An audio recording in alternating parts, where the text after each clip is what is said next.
L'émir Abdelkader de Monseigneur Henri Tessier, Le mystère de Dieu, suite. Dieu est le trésor caché dont la connaissance échappe à l'intelligence humaine. Citation. J'étais un trésor caché, je n'étais pas connu, mais j'aimais à me faire connaître. Aussi créai-je les êtres et me fis-je connaître d'eux, et c'est par moi qu'ils m'ont connu. Mawqif 8.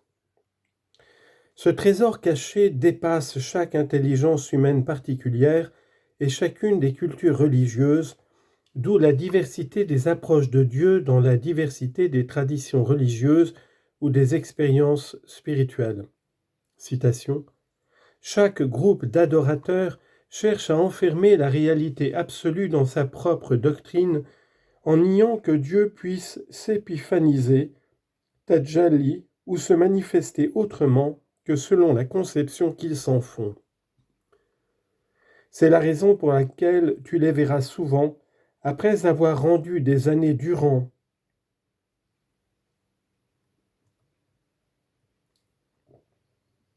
toutes sortes de sentences à propos de Dieu, finir par reconnaître, quelle que soit la conclusion qui te passe par la tête, sache que Dieu est différent de cela.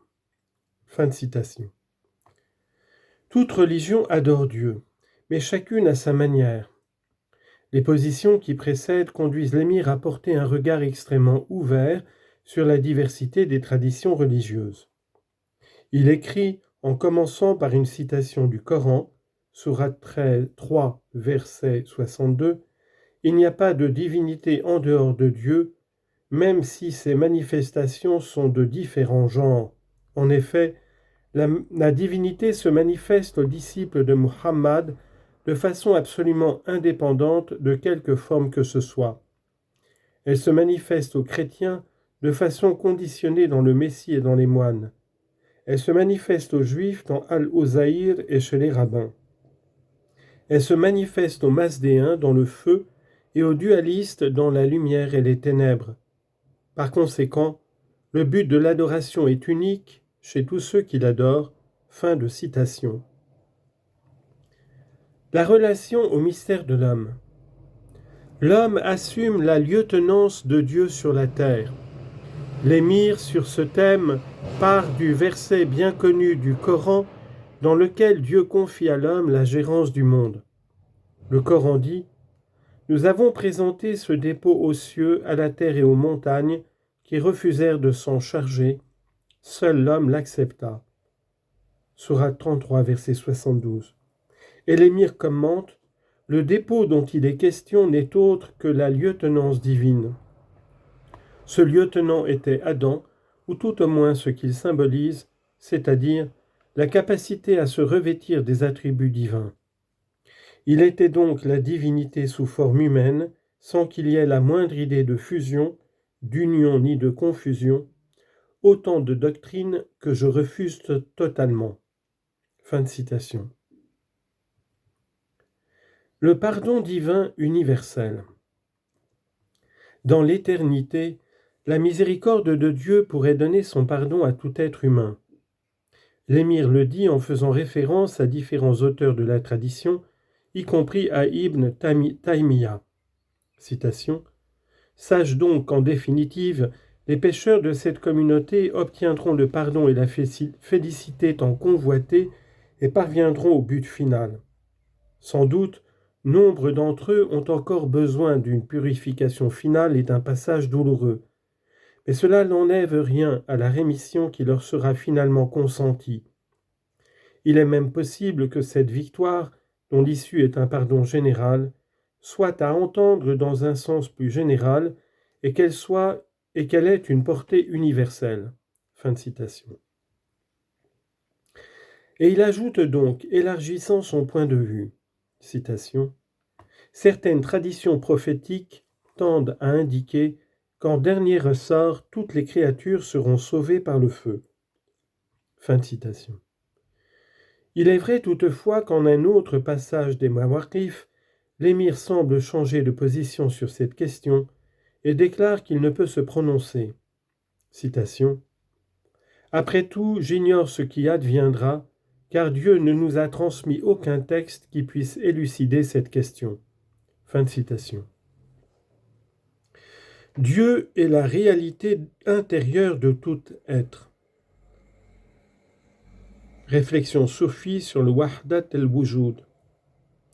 Si, avec nos sens, nous croyons percevoir des formes sensibles qui parlent et agissent de diverses manières, cela est dû au fait que nos sens ne perçoivent que des formes extérieures sans percevoir leur réalité intérieure. Si nous connaissons la réalité de la chose, nous saurions que les actes, tous les actes, n'appartiennent qu'à cette réalité qui donne au monde sa stature. Dans la halte, l'émir affirme, dans le même sens, Dieu étant l'essence des êtres, il est donc avec nous. Et nous sommes lui, non sous tous les rapports, mais dans la mesure où notre existence est un reflet de ses manifestations et de ses théophanies. Cependant, le miroir de notre être ne reflète ni l'essence ni la réalité divine, mais seulement les attributs dont nous pouvons nous revêtir.